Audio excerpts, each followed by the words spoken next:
A septiembre de 2025, la eutanasia es legal en solo 9 países del mundo. Si bien en los Países Bajos fue legalizada por completo en 2002 y se considera que fue el primer estado en hacerlo, el primer capítulo comenzó a escribirse en Latinoamérica.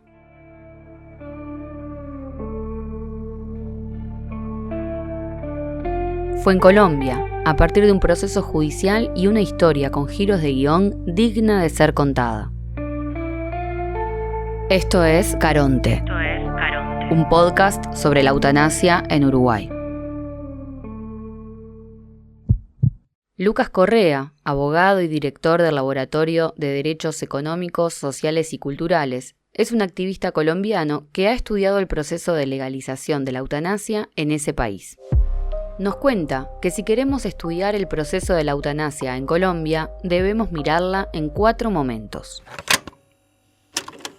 El primer momento es el momento que nosotros denominamos la emergencia no planificada del derecho a morir dignamente, que sucede entre el año 93 y el año 97. Hablamos de emergencia porque surge el derecho a morir dignamente, pero este fue un proceso que no fue planificado ni por los políticos, ni por los partidos políticos, ni por los movimientos sociales, ni por las ONGs, sino casos anónimos que llegaron a las Cortes, y particularmente a la Corte Constitucional Colombiana, y a partir de ahí surge el derecho, producto de la posibilidad que tienen los jueces colombianos, y particularmente el juez de constitucionalidad, de crear derechos fundamentales a partir de su jurisprudencia.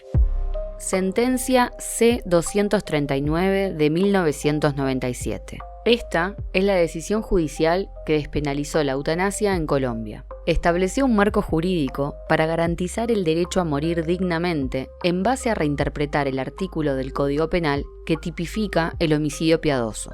Así comienza el segundo momento, que abarca 17 años, entre 1997 y 2014, donde, pese a la sentencia, los casos que llegaban a la justicia solicitando una muerte digna fueron muy pocos, que es el que denominamos el momento de la latencia judicial y el bloqueo legislativo. Y se denomina así en donde, a pesar de que la Corte tomó una decisión mundialmente conocida, interesantísima, completamente disruptiva, no había atrás un movimiento social que estuviese interesado en agenciar casos, en hacer que avanzara el tema. Entonces fue un poco una sentencia que se quedó en el papel de las élites judiciales con muy poca aplicación práctica. Por supuesto que seguramente hubo casos de personas que solicitaron el procedimiento y no lo lograron, pero lo cierto es que tampoco hubo una gran movilización social para aprovechar ese gran caso.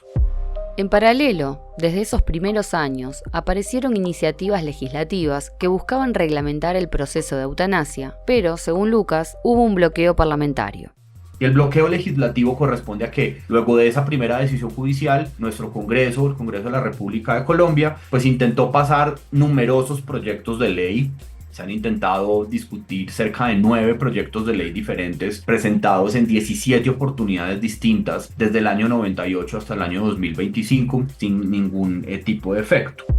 2014 es señalado como el mojón clave hacia la legalización de la eutanasia en Colombia. Ese año es cuando la justicia decide darle reglas específicas al proceso para decidir morir. Así, entramos en el tercer momento. Denominamos el vertiginoso desarrollo e implementación. En el 2014, la Corte Constitucional llega ante la Corte un nuevo caso en donde se negaba el procedimiento por no estar reglamentado y por no existir una ley que regulara el asunto, y entonces la Corte simplemente lo que dice es: no voy a esperar más al Congreso de la República. Ella misma reglamenta, da los lineamientos para la reglamentación y le ordena al Ministerio de Salud y de Protección Social adoptar una resolución en donde se fijen las reglas. El ministerio cumple con la orden, lentamente y a regañadientes, pero cumple. Y finalmente esa resolución, que se denominaba la resolución 1216 del 2015, fija las primeras reglas. Y eso hace que entre el 2014 y el 2020 lleguen una cantidad importantísima de casos a la Corte Constitucional, y por eso aquí el derecho a morir dignamente se desarrolla de forma vertiginosa. Es entonces cuando las peticiones comienzan a sucederse. Personas con Alzheimer, enfermedades degenerativas, distintas situaciones de discapacidad severa e incluso con un amplio abanico de edades. Pero los casos siguen llegando de manera espontánea, ¿verdad? Es personas anónimas por todo el territorio nacional que ven sus derechos vulnerados y acceden a los mecanismos judiciales, y estos casos llegan simplemente a la Corte. Es a partir de esta andanada de casos cuando comienza el tercer momento, el del litigio estratégico. Paremos acá. ¿Qué es el litigio estratégico? En general, se acepta que el litigio estratégico es una acción legal que busca generar un cambio social con un impacto más allá del caso individual.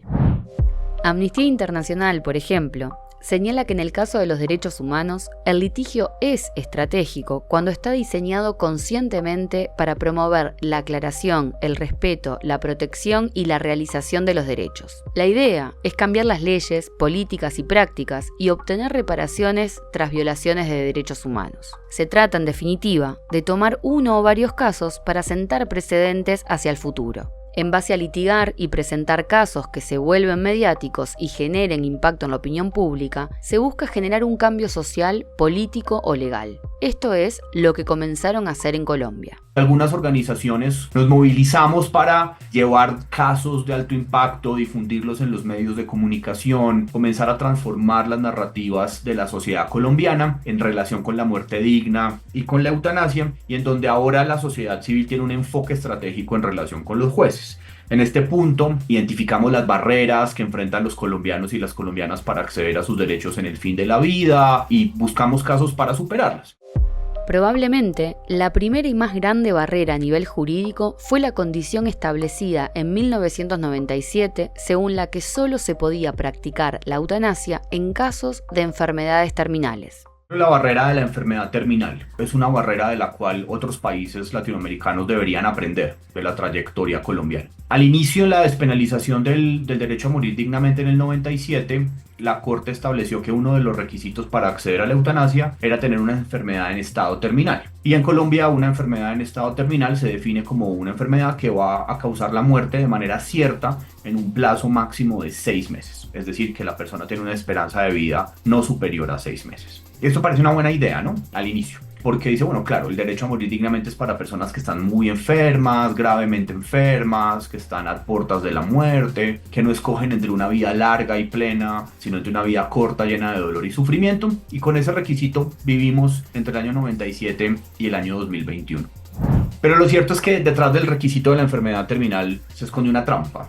Y es la trampa que le quita el poder de agencia a la persona que ejerce su derecho a morir dignamente y le entrega ese poder a los profesionales de la medicina, quienes son los llamados a definir si una persona tiene o no una enfermedad en estado terminal. La trampa que le quita el poder de agencia a la persona que ejerce su derecho a morir dignamente y le entrega ese poder a los profesionales de la medicina. Los casos de Yolanda Chaparro y Marta Sepúlveda fueron claves en el uso del litigio estratégico para superar barreras jurídicas e institucionales. Ambas comenzaron a aparecer en distintos medios, reivindicando su derecho a decidir sobre su muerte a pesar de no sufrir una enfermedad considerada terminal. Particularmente, el caso de Sepúlveda tomó fuerte notoriedad pública a nivel internacional. Sus casos fueron relatados de manera positiva, no relatados de manera negativa, desde la lástima, desde el dolor, desde el sufrimiento, desde el deterioro, desde la piedad, una cantidad de sentimientos terriblemente negativos, sino que fueron casos contados desde una visión positiva de la autonomía, de la libertad, de la vida plena, del morir como un ejercicio del libre desarrollo de la personalidad, de la dignidad humana, y eso generó no solamente la presión social suficiente para que los casos fueran fallados a favor, sino también un efecto importantísimo de transformación de las narrativas en relación con la muerte, porque además posiciona la muerte en un lugar comunicativo en donde la muerte nos pertenece a todos. Con mucha frecuencia la muerte parece no pertenecernos porque somos jóvenes, porque estamos sanos, porque pensamos que tenemos mucho tiempo por delante, porque pensamos que la muerte es un asunto de los viejos, de los enfermos, que sabemos que nos va a llegar un día pero no sabemos cuándo.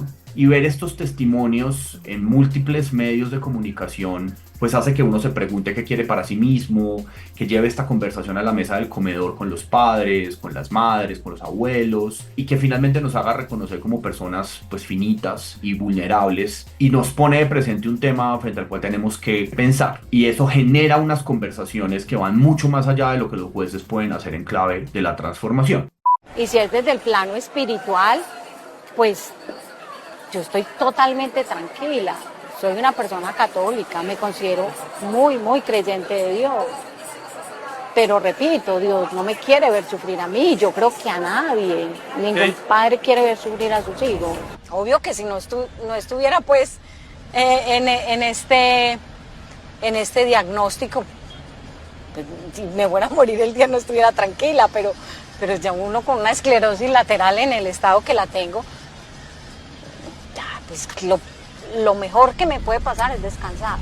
Yo sé que el dueño de la vida es Dios, sí. Yo sé, o sea, nada se mueve sin la voluntad de Él.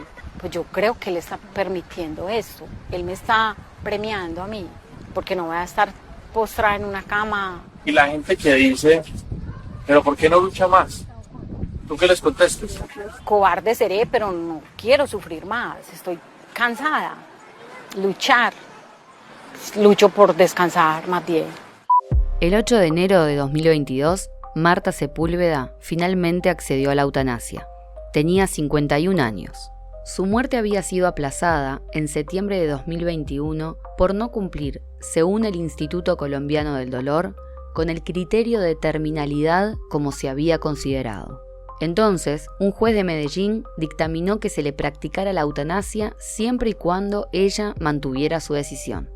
Lucas marca una diferencia entre la posibilidad de acceder a la eutanasia y el derecho a la muerte digna, que en Colombia es entendido como un paraguas más amplio que una muerte médicamente asistida. El derecho a morir dignamente en Colombia lo entendemos como un derecho multidimensional. Entonces, en el caso colombiano, el derecho a morir dignamente significa la posibilidad que tienen todos y cada una de las personas presentes en el territorio nacional de tomar decisiones sobre el fin de sus vidas y sobre su muerte. Y estas decisiones implican la posibilidad de decidir cómo y cuándo morir. Ahora, las decisiones sobre el fin de la vida no son solo la eutanasia. En el caso colombiano existen 4 mecanismos para ejercer el derecho a morir dignamente, es decir, para tomar decisiones autónomas sobre el fin de la vida. El primer mecanismo es no hacer nada, a esperar la muerte natural, sin la intervención de nadie, en un acto de libertad. A veces se crea un falso dilema, una tensión inexistente entre la eutanasia y la muerte natural, como si fuera una más digna que la otra. Lo que es digno en la muerte digna es la posibilidad de decidir y de no ser instrumentalizado en relación con los deseos de los demás. Si yo quiero morir de manera natural, a través del sufrimiento, porque considero que esto expía las culpas, o porque quiero hacerlo porque mi motivación son mis hijos pequeños y no quiero morir antes, eso es tan digno como acceder a la eutanasia o al suicidio médicamente asistido, porque es la decisión propia de una persona que no se ve instrumentalizada en función de los deseos de otros o del Estado. Eso es lo que hace la mayoría de la gente. Pero en un segundo lugar está los cuidados paliativos. Entonces, el acceso a los cuidados paliativos también dignifica la muerte y el fin de la vida. Más de la mitad de la población colombiana es católica, mientras que un 15% asiste a una iglesia evangélica. Esto coloca a la religiosidad, muchas veces opuesta a la eutanasia, en un lugar de importancia. Sin embargo, para Lucas, hay una diferencia entre lo que dicen las autoridades de las iglesias y cómo se posicionan los fieles respecto a este tema. Existe en Colombia algo que yo denomino un terrible abismo pastoral. Y ese abismo pastoral describe el hecho de que las autoridades eclesiásticas están en contra, de boca para afuera, del derecho a morir dignamente, y lo dicen en clave de la doctrina de la Iglesia Católica y de las iglesias evangélicas. Pero a esas autoridades religiosas, los separa un abismo de los creyentes, ¿verdad? Que son personas que profesan una fe significativa en sus vidas y que no encuentran las decisiones sobre el fin de la vida contrarias a sus creencias religiosas. Ese abismo pastoral pone a las autoridades religiosas un poco contra la espada y la pared, porque en Colombia el derecho a morir dignamente tiene una aceptación que supera el 70% en las encuestas. Entonces esto hace que la Iglesia Católica tampoco sea tan activa.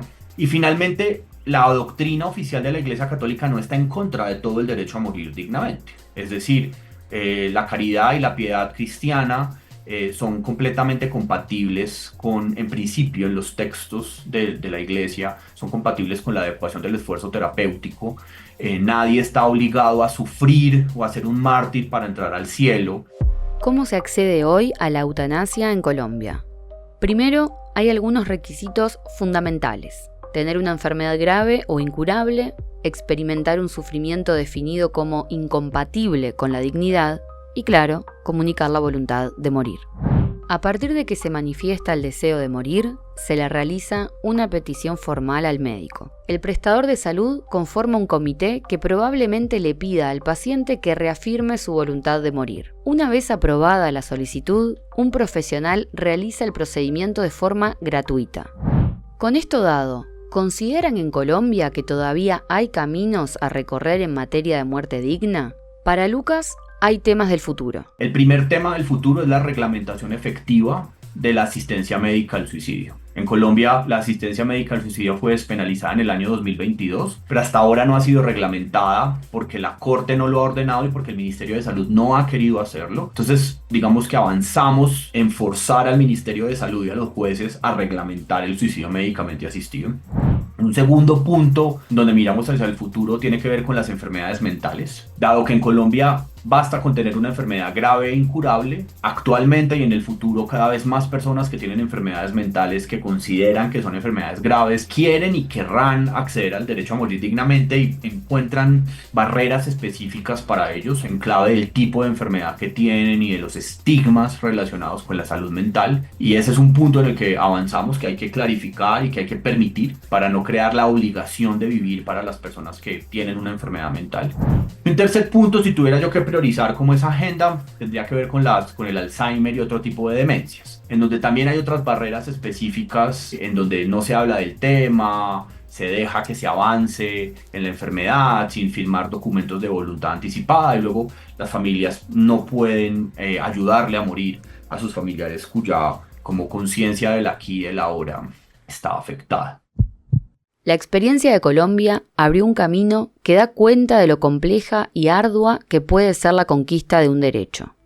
Este capítulo nos mostró que la diversidad de marcos jurídicos y contextos sociopolíticos generan un complejo entramado para cada país o región que se propone discutir y legalizar la eutanasia. En el próximo capítulo abordaremos el encuadre constitucional de Uruguay. Esto es Caronte, un podcast sobre la eutanasia en Uruguay. Este podcast fue realizado en el marco del proyecto Diálogos Interdisciplinarios sobre la Eutanasia, aportes para una conversación ciudadana, financiado por el Programa Ciudadanía y Conocimiento de la Comisión Sectorial de Investigación Científica de la Universidad de la República. Grabado en los estudios de Uniradio 107.7 FM. Producción, diseño sonoro y realización, Camilo Salvetti y Diego Varela Calzada. Locución, Lucía Giudice. Arte visual, Federico Zavalía y Guillermo Trifoglio.